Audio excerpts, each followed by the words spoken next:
Never stop reading Bible. Welcome to another deep dive. Great to be exploring these texts today. Absolutely. Today we're opening up Psalms 76 through 80, a really rich section. Definitely some heavy themes in there. Yeah, and our mission, as always, is to sort of unpack these passages using the material we've studied and pull out the key knowledge nuggets for you. Sounds good. Where should we start? Okay, so let's just open up these chapters. Right away, it hits you, they plunge us straight into times of intense crisis. We're talking like national defeat, Yeah. maybe temples being violated, just deep, deep despair, both personal and communal. Exactly. These weren't written from a comfortable armchair, were they? Not at all. Yeah. And what's really fascinating is how the psalmists grapple with all this hardship. Right. A major thing you see is them looking back. Deliberate remembrance. Like Psalm 76 recalls a specific time God won a victory over enemies. Like reminding themselves of God's power when things look bleak now. Precisely. And Psalm 77 does something similar, but maybe more personal.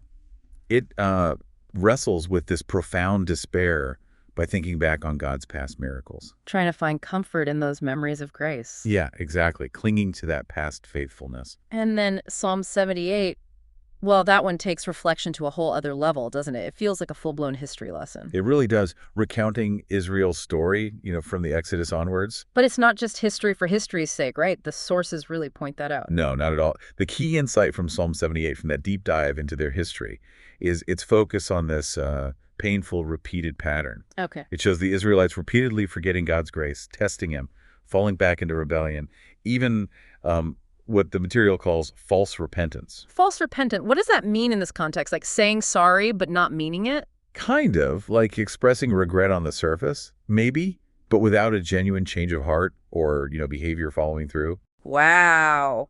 So why recount all that? This history of failure, even emphasizing the nation's sin, seems counterintuitive. Well, the thinking seems to be twofold. One, it's a stark warning, right? A guide for future generations on how not to relate to God. Okay, makes sense. But maybe more powerfully, it underscores God's unwavering salvation work, his faithfulness, even when his people are just utterly rebellious and unfaithful. So it highlights God's persistence despite their failures. Exactly. And then you get to Psalms 79 and 80, and they really groan the crushing consequences of that whole pattern. Right. This is where the devastation is front and center. Yeah, Psalm 79 likely mourns the fall of Jerusalem to Babylon.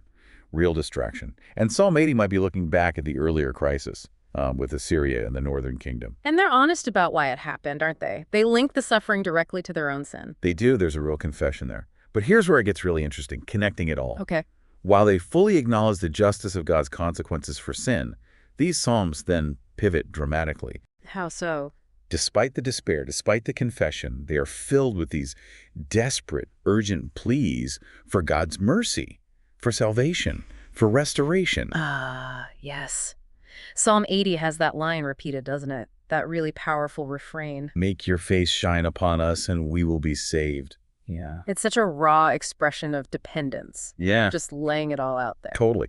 And even when things look utterly ruined, like the imagery in Psalm 80 of a destroyed grapevine. Which often symbolizes Israel in the Bible, right? Showing their withered state. Exactly. The sources highlight that connection. Yeah. But even in that imagery of destruction, there's still this implicit hope. The plea itself is rooted in a belief that restoration is possible, but only through God's action. So, taken together, these psalms show a God who is just. Consequences are real, but whose mercy just keeps persisting, offering a way back even after terrible failure and ruin. That's the core tension and hope, I think. This deep dive was based on material from the Center Studio.